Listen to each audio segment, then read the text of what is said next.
Hi, my name is Beth and welcome to my October Reading Journal wrap-up.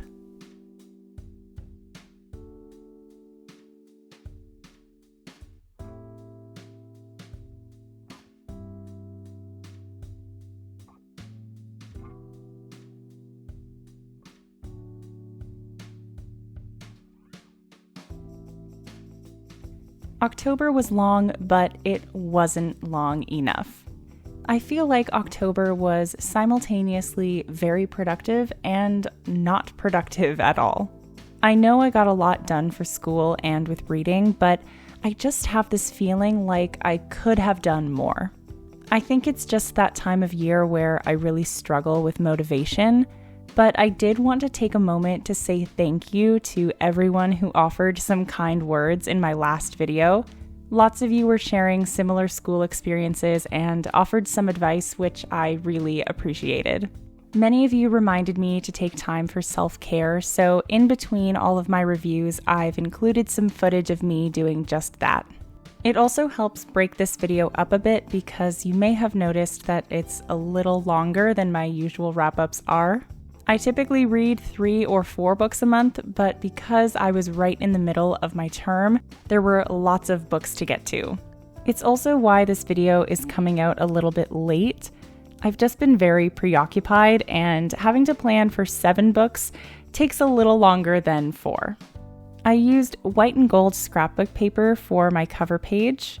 It's not very October coded, but I thought it was nice. I chose a quote from Half-Breed, which is a book I read last month. The quote says, "I believe that one day, very soon, people will set aside their differences and come together as one. Maybe not because we will love each other, but because we will need each other to survive." This quote is right at the end of the book, and despite it being a really tough read, it leaves you on a positive, hopeful note. And I wanted to encapsulate that in my journal. With my cover page complete, we can get started on all the books I read this month.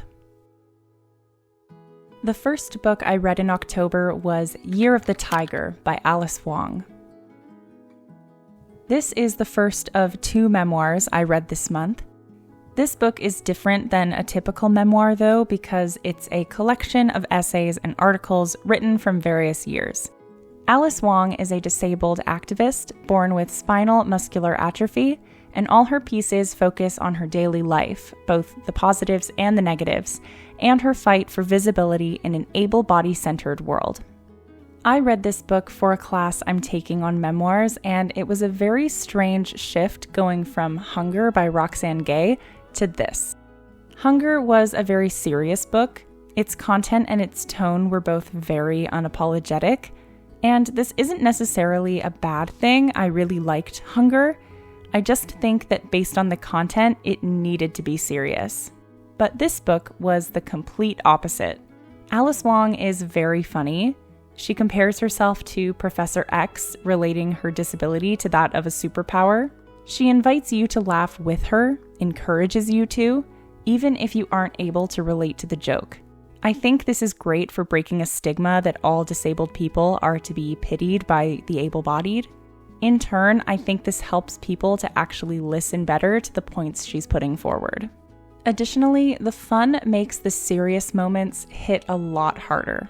There's a number of difficult conversations that are brought up in this book, but the one that stuck with me the most was a speech that Wong delivered at a conference for remembering disabled people who have passed away. Wong honored 3 children whose lives were taken by their mother in the defense of ending their quote-unquote suffering. It was a really emotional speech, and I had to stop reading to step away from the text for a bit. Having the juxtaposition between the funny moments and the serious moments like this really allow for the heaviness to be seen. It really emphasizes the difficulties that Wong is highlighting in this book by demonstrating that there are people willing to move beyond just a simple mindset into actual action. I originally had a very different plan for this spread, but I decided to take it in a different direction after I started. I used some plant stickers from a Plant Witch sticker sheet from an Etsy seller called Astray. I also used some flower ephemera from Hobby Lobby. The tree washi tape is from Ikigai Papier, and I tried to create a border with some leaf stamps I got from my local dollar store. I think that it kind of worked, but it also kind of didn't, but I tried. I also wanted to mention that this book is filled with pictures, drawings, and activities for the reader to engage with. There are photographs of Wong with her family and friends from all points of her life. There's comics and posters and a crossword puzzle. It makes the book feel alive. You can see the joy in Wong obtaining new things to make her life accessible, and she forces you to directly engage with the text by doing your Chinese homework. Overall, I thought this was a really informative and well-structured book. I gave Year of the Tiger 4 stars. It's a lot of fun, I learned a lot, and I would definitely recommend it.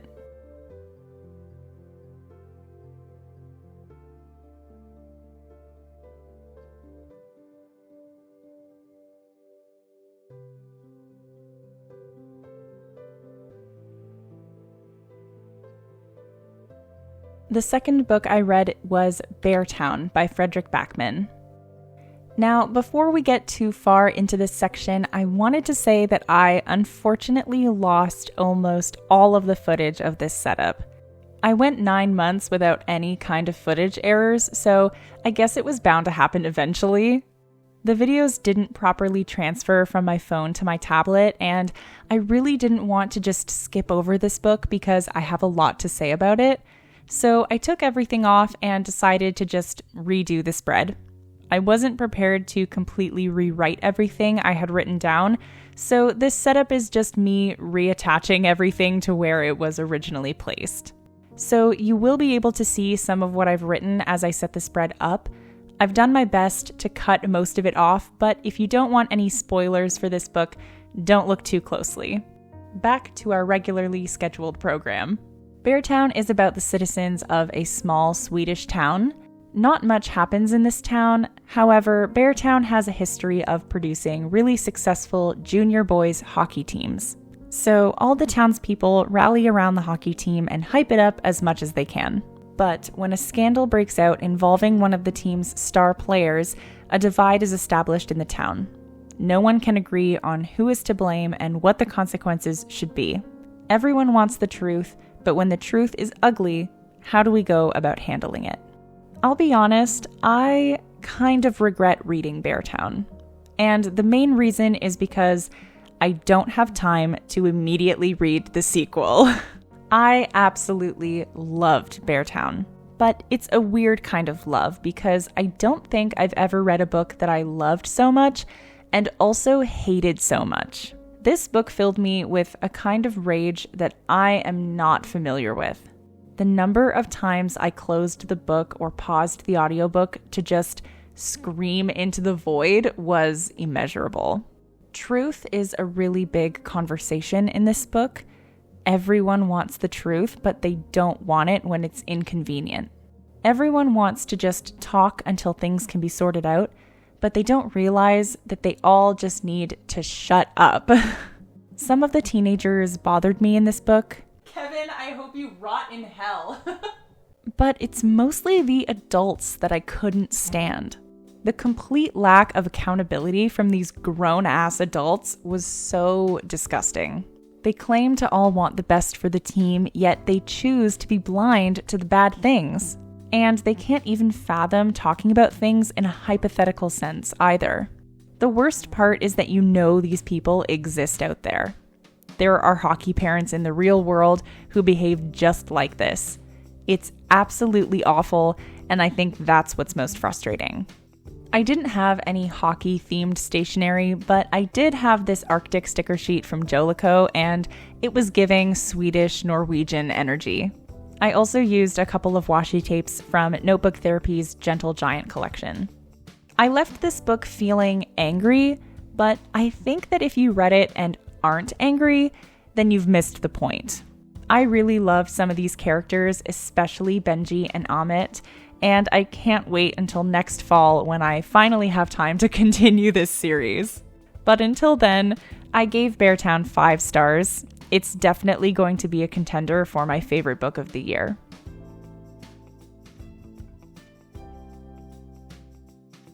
The next book I read was In Search of April Raintree by Beatrice Motionnet. At the beginning of October, I was sent a collection of washi tape from IEB.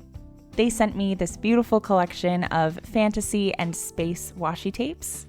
They come in a variety of sizes and textures, including gold gildings. I was inspired by the large washi tape with the majestic-looking women on it because I thought it would work well to represent the two sisters in this book. If you'd like to get yourself this washi set or any on IEB's website, they've given me a discount code for all of you to use.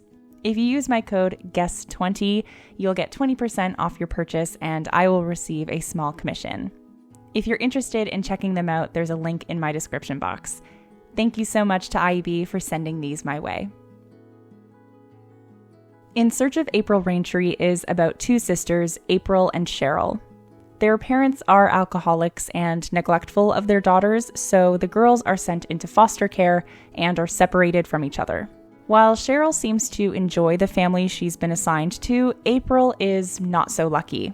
She's placed with an abusive woman and her two bully children, all intent on making April's life a living hell. As she and Cheryl grow up, April seems adamant on abandoning her Indigenous heritage, which conflicts with Cheryl's strong sense of cultural pride. April discovers that she and her sister may become divided in much deeper ways than physical distance. This is an incredibly sad book. It's been a while since I've read something that was so down on itself. The story exists in a cycle of sadness. It's as if this book's favorite thing is tricking its reader into a false sense of security. Just when you think April catches a break, something even worse is presented to her. Or if she's doing okay, Cheryl isn't, which only leads to April carrying around anxiety. This book was similar to Half-Breed, but where that book at least had elements of joy and strength, it was much harder to see that in this book. There were definitely some moments of resistance and defiance, but it was hard to see beyond that wall of sadness. I do want to say that this book caused a shift in my reading this month.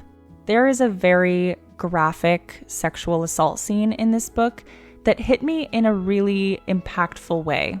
It was a combination of the graphicness of the scene itself and also the fact that it was the fourth book in 4 weeks that I'd read featuring sexual violence. It finally took a real toll on me while I was finishing this book.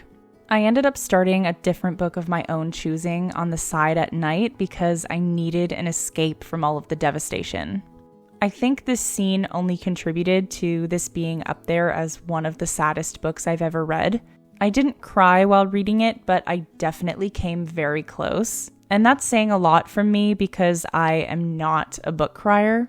My professor told my class that an edited version of this book used to be taught to middle grade students, and after finishing the book, I just don't understand how. I could see how the writing style could be targeted at younger readers, but there are so many awful things that happen in this book, and I just don't think that middle grade students would understand it. And even if you just took the assault out, everything that happens afterward wouldn't make any sense. I do want to clarify that I didn't hate this book. Yes, it was sad and difficult, but I enjoyed the constant contrast between April and Cheryl. I liked April's journey and her fight. I ended up giving In Search of April Raintree 3.5 stars. I thought it was an important story, but an exceptionally challenging one to process.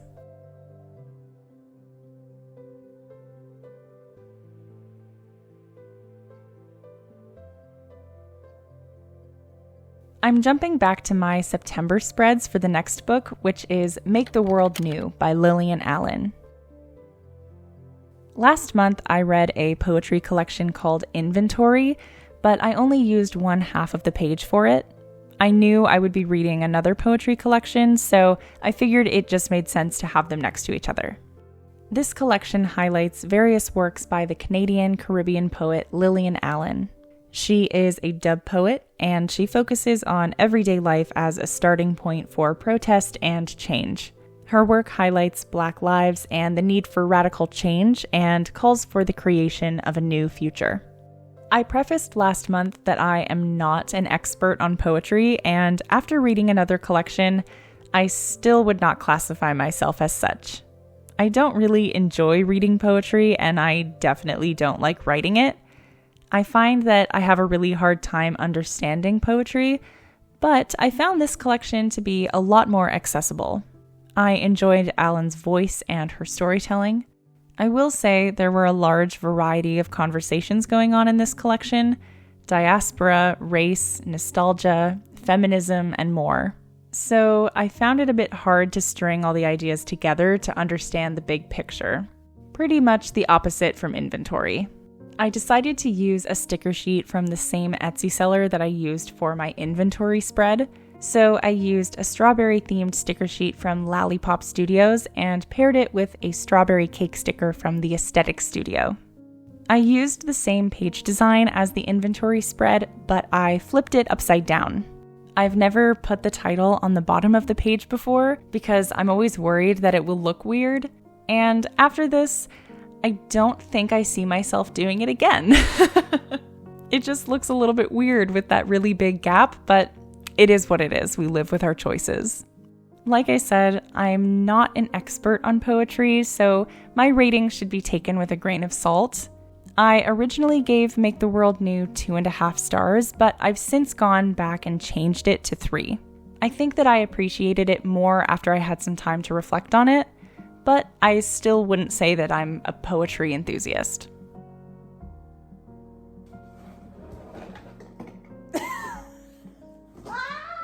Why is he so big? Why is he actually massive?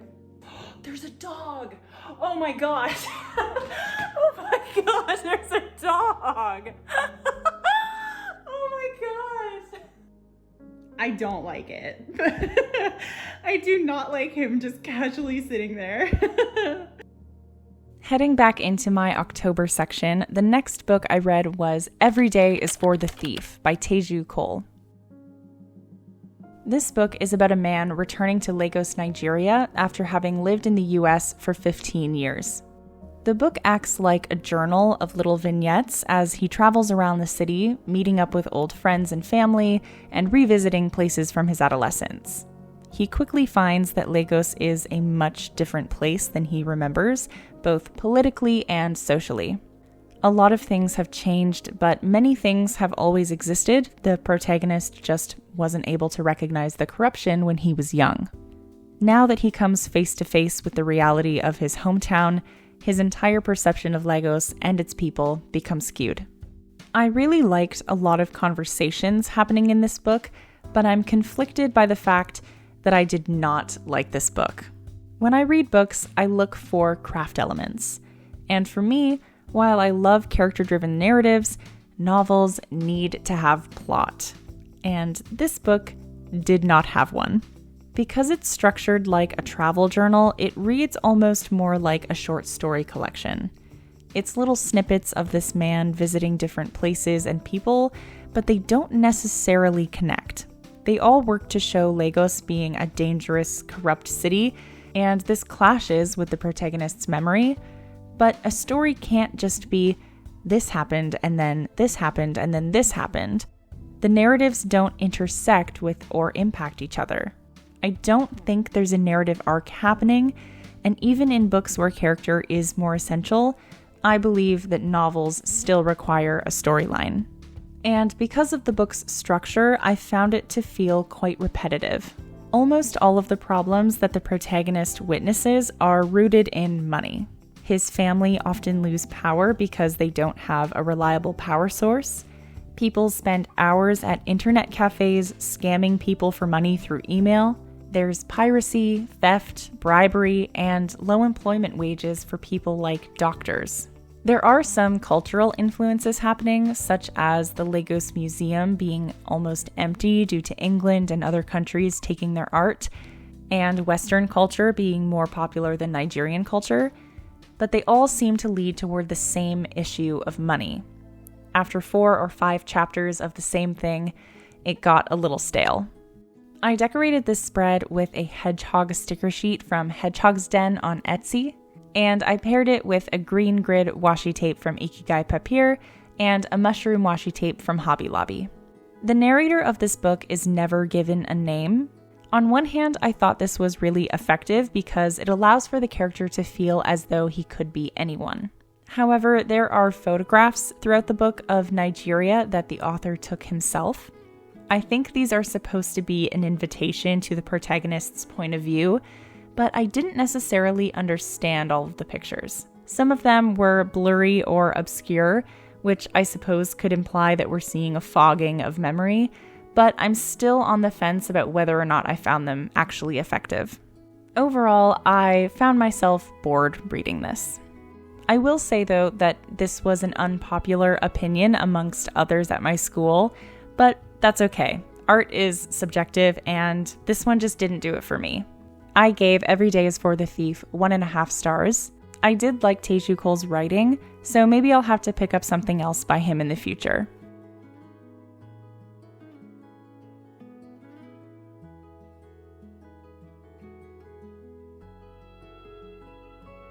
The next book I read was House Made of Dawn by N. Scott Momaday. This was not intentional, but I've slowly been making my way through a number of Pulitzer Prize-winning novels this year. The Road and The Goldfinch both won, and this marks my third one this year. This book follows a young man named Abel, a war veteran returning to the U.S. after fighting in World War II. Upon his return, Abel lives on his reserve, the place he was raised. But after experiencing a lot of the horrors of war, he finds it challenging to connect to his environment in the same way he once did. Eventually, after a violent turn of events, Abel finds himself in the modern industrial world of Los Angeles, being pulled into a new life by his friends. Also struggling to find himself there, Abel becomes split between two worlds, uncertain of how to approach his future and his sanity. This was a very difficult book to read, but not for the same reasons as the other books I've read this month. This book is very, very dense. The language is incredibly flowery and environmental. And overall, the story is really confusing to follow. Abel is intoxicated during various parts of the book, and it's hard to tell what he's talking about or if any of it is even true. There are also really long passages from certain characters, and it's hard to decipher what exactly it is they're getting at. For example, there's a priest introduced in part 2, and he delivers multiple sermons that are pages and pages long. And to me, his point did not need to be stretched out that long. There were a couple of characters that I liked over various parts of the book. In the first half, there was a priest called Father Alguin and a woman from out of town called Angela. I found both of these characters to be pretty interesting, especially Angela. I thought they would go on to play big roles in the second half of the novel, but unfortunately they didn't. The other character I liked was a man called Ben, who is Abel's roommate in Los Angeles. Part 3 of the book is told entirely from his perspective, which shifts the narrative into first person. I found the story much easier to understand in first person, but I also just appreciated that some of the confusion finally got sorted out in Ben's section. Ben isn't always intoxicated like Abel, so his thoughts are clear and straightforward. Overall, for me, this section was definitely a highlight. I used a Love Valentine's Day sticker sheet from Morin Kunst shop on Etsy to decorate this spread. I paired it with a sticker from Sibylline Maynette and a washi tape from Mary Gonasuli Art. I wouldn't say that I hated this book because there were definitely moments that I found interesting and enjoyable, but I don't see myself ever going through the struggle of reading it again. I gave House Made of Dawn 2 stars.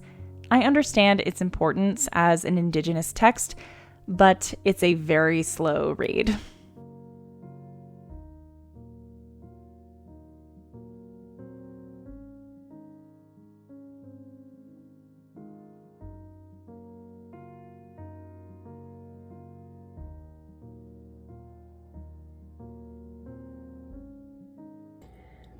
Okay, no, because it's giving Cowardly Lion. The 7th and final book I read was The Best We Could Do by T. Bui. I always love when professors change up the reading schedule with a graphic novel. It's only happened a couple of times in my academic career, but I really appreciated it this time because I was feeling very overwhelmed, and this felt like a nice change of scenery. This book details the life of Thi Bui, the daughter of immigrant parents who escaped Vietnam in the 1970s. It is the story of her life, however, her story is inherently structured by the lives of her parents. Bui documents her parents' stories growing up in completely different social classes of Vietnam and inevitably trying to work together to raise their ever-growing and complicated family while also combating a new country. This is a story of hardship and sacrifice, ultimately coming down to the question of what does it mean to be a good parent? This was a book that I liked upon finishing, but I think our in-class discussion helped me enjoy it even more. My favorite aspect of this book was that it was a story within two stories. I've read other graphic memoirs that are structured like this, and I think they work really well.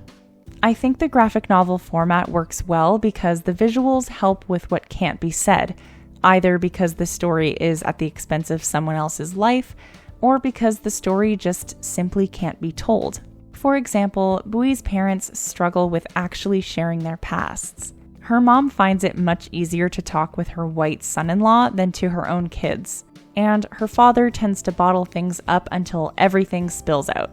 Both of them conceal information, but the visuals of the graphic form allow for pieces to be put together for the reader at the expense of allowing the parents to remain quiet. And I imagine the quietness and the withholding of information is for two reasons: protection and distance. They probably didn't want to paint themselves in a particularly negative light for their children, and so protected them from the difficulties of their lives. Also, they probably don't want to be reminded of the awful experiences they've gone through and wish to keep their past at a distance. There's an interesting conversation with water happening in this book. Each of the parents' stories start with learning how to swim. It's a subtle introduction to the idea of survival that's present throughout the book, especially with Bui's family's escape from Vietnam being made on a boat to Malaysia. It's symbolic of rebirth, a cleanse of the past and a new start. Water is shown as a way to tie the family and their history together. And overall, I think that it makes the title stand out. The best her parents could do was smuggle their children onto a ship in the middle of the night to escape war and start life over in a new country. I used an astrology sticker sheet from Starjoy Studios to decorate this page. I used a washi tape from Notebook Therapy's Gentle Giant collection and a few more washi tapes from the IB collection. I definitely enjoyed this book. If you're a fan of graphic memoirs, I would highly recommend this one. I gave The Best We Could Do 3.5 stars. Unlike the last book, this is definitely one I will reread. And that is it for my October reading journal wrap-up. It was definitely a busy month, and I'd like to say that it was completely productive, but I walked away from October having started using a planner, so do with that what you will. I'm happy that I was able to read this many books, not that I really had a choice, but I'm still happy with the outcome. I do think that I will approach my November reads slightly differently. I was having a bit of difficulty fully taking in the content of the books because I found that I was reading them a little too fast. So I'm going to try and savor my November books a little bit more. I'd like to say that November will be a more relaxed reading month, but I think November will end up being about the same number of books as October, so I'm just going to take it one book at a time. I'd love to hear what all of you are reading at the moment so that I can live vicariously through all of you. But until next month, thank you very much for watching. Have a great rest of your day.